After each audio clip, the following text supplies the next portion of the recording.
In this video, you will discover the 7 subtle turnoffs that men find annoying when dating. Hi, I'm Brody Boyd, and I'm the husband of Antia Boyd, and for the last 16 years, I've been helping single men to attract the right woman for them, so I have a unique perspective into what makes the male brain tick.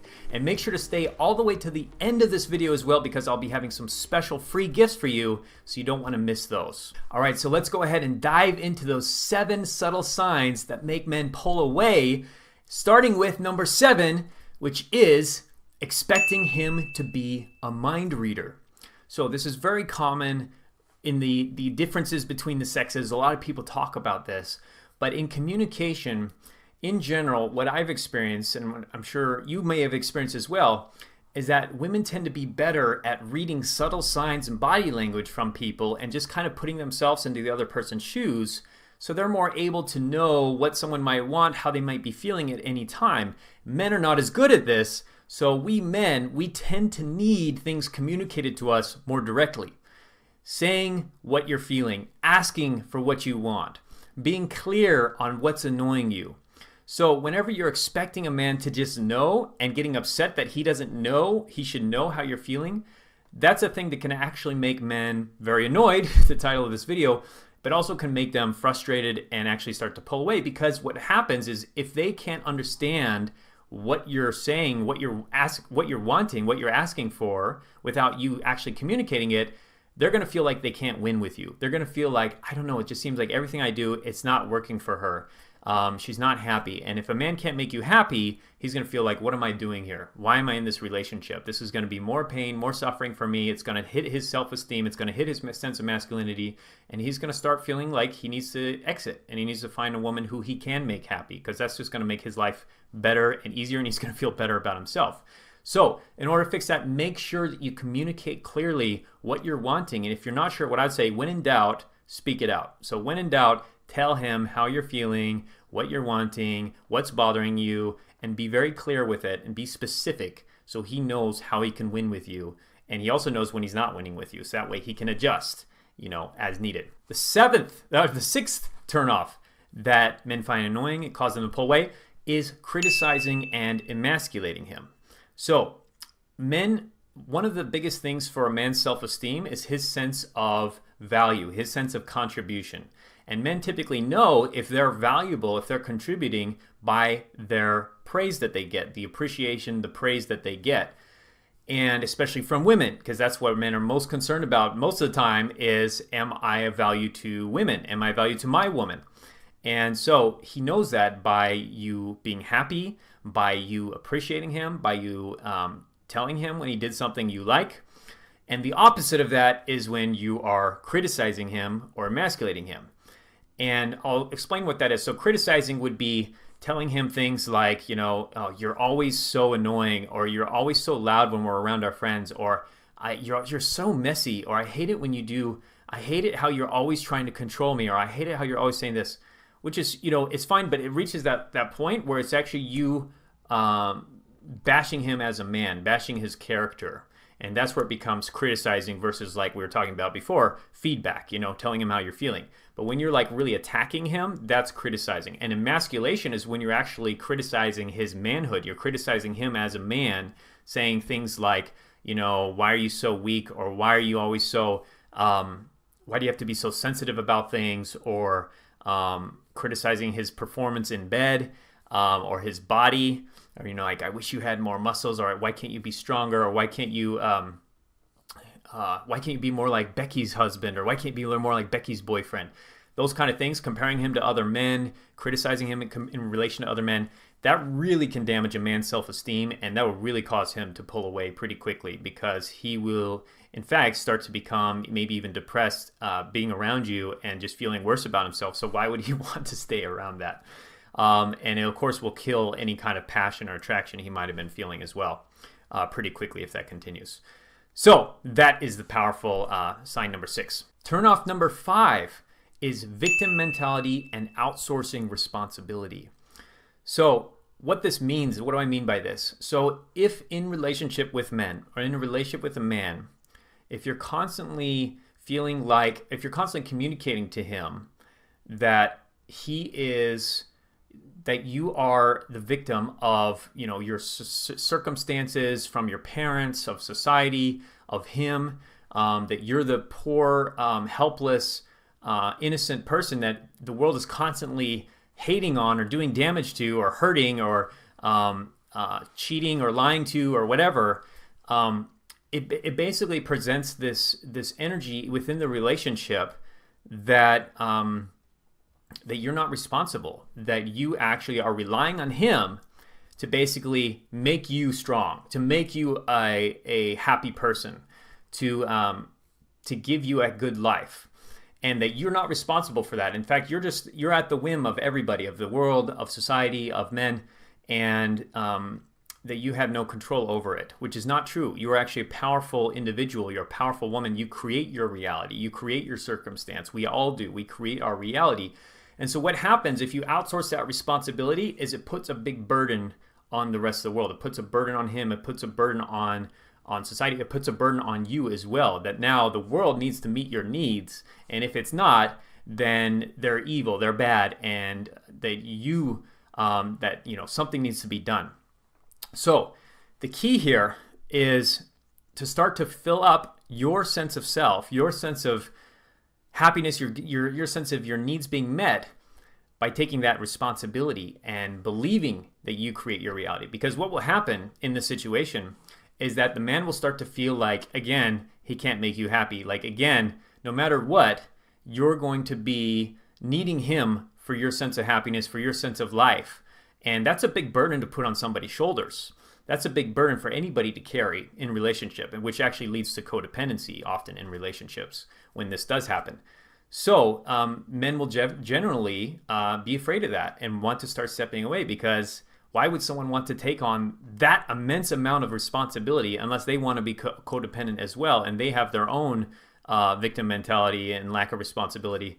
So if you want a healthy, strong, mature man, a relationship with that kind of man, you need to embrace that yourself, that maturity, that sense of adulthood, really, of that you are no longer a child, that you're actually an empowered adult that can be in relationship and can give and take and can trade, and you can be partners standing together rather than leaning on each other or requiring him to pick you up and carry you all the way towards your happily ever after. You can do it together. So that's a big piece, and that's one I wanted to mention as well. Sign number 4, which is very similar to the last one we talked about, is expecting him to meet all of your needs all the time. Again, putting the burden on him, putting the burden on the man, which any man will generally feel that and want to pull away, as you probably would if a man was doing that to you.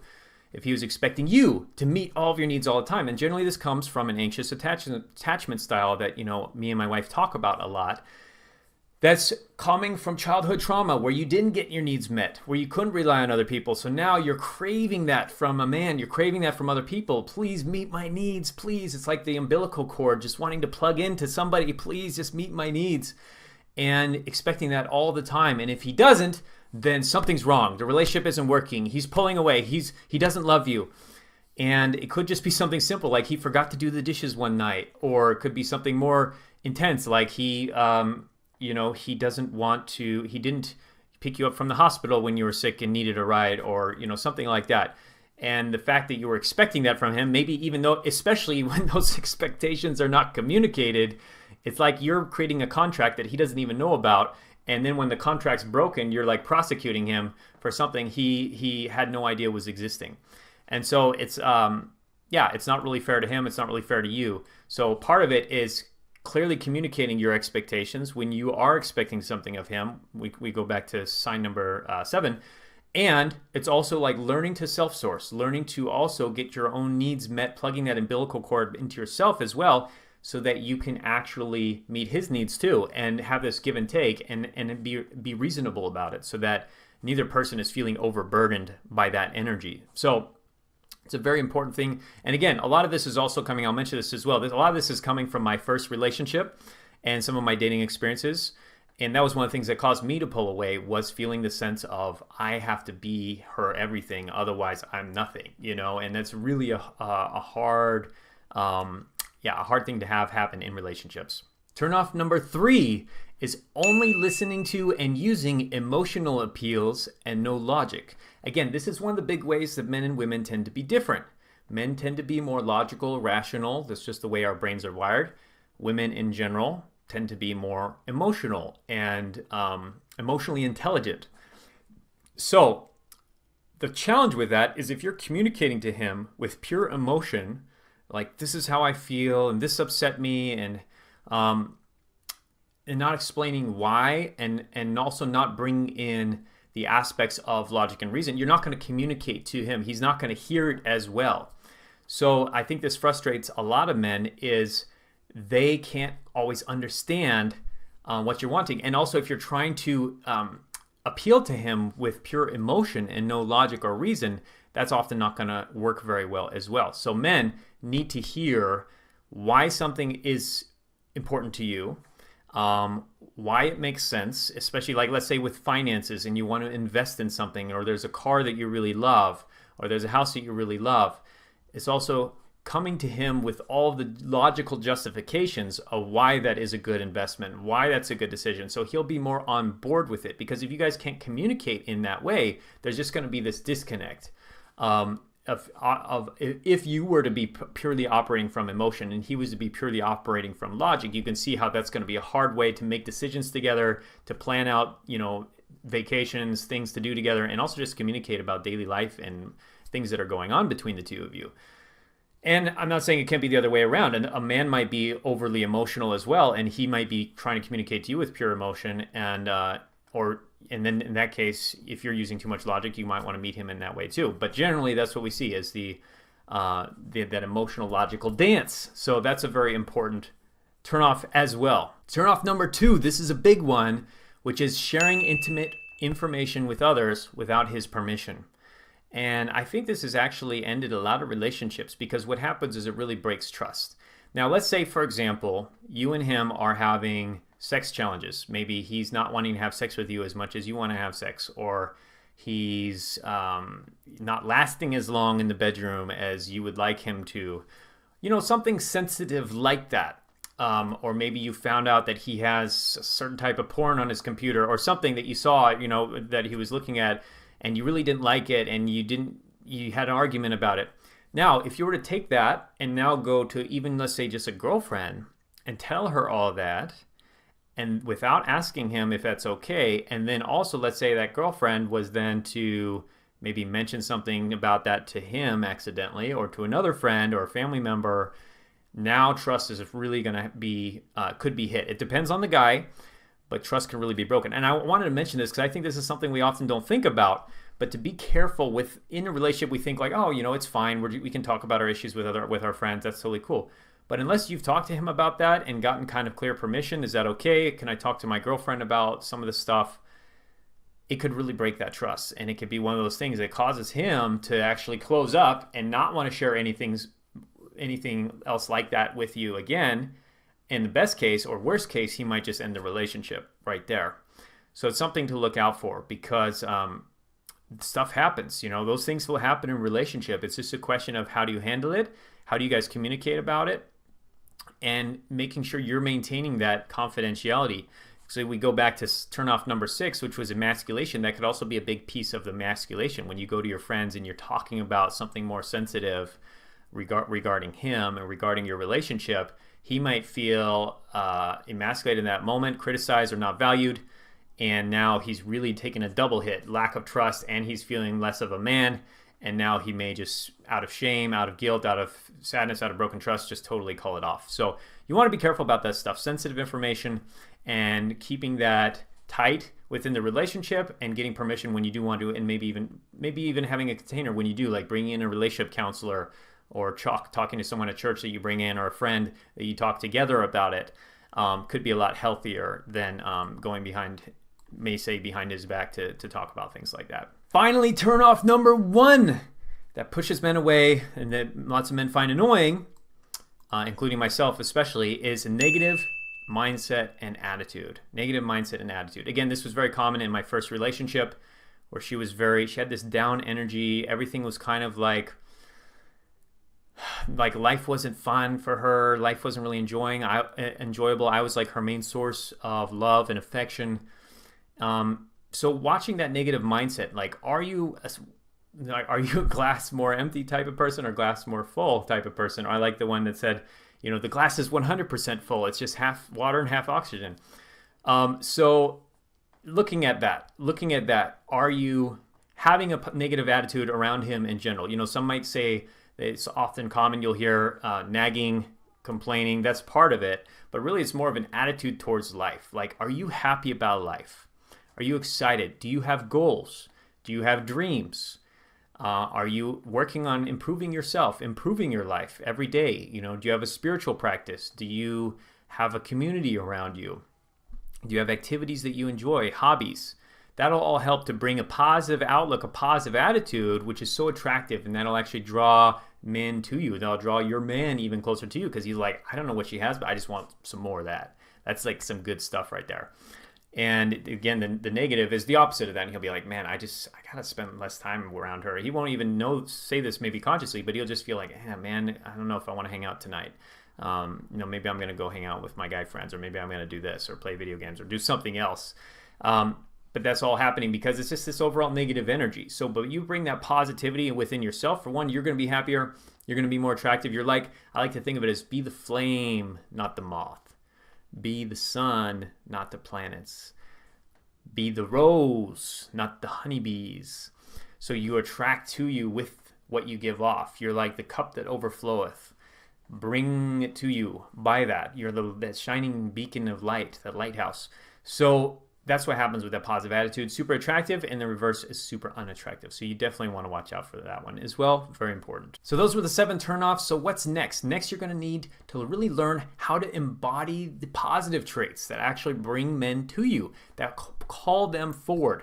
So in order to do that, we have 3 special guests. Well, actually, the first one is to like, comment, and subscribe to our channel for more videos like this coming in the future that'll help you with those items.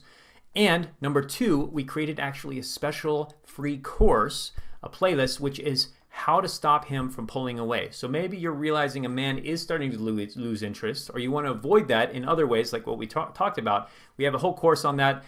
Much more powerful tips. We go in depth in a lot more of these that you can get by clicking over here. I believe there'll be an arrow over here. And then lastly, we have our free Magnetize Your Man quiz where you can get personalized strategies based on your answers to help you to attract a loving, supportive, long-term relationship that you can be fulfilled by with the right man for you without loneliness, frustration, or wasting more time attracting unavailable men. So you can get that by going to our website at magnetizeyourman.com for free. And we'll also have a link over here and in the description below as well. So much love. Hope this was helpful and look forward to talking again very soon. Bye-bye.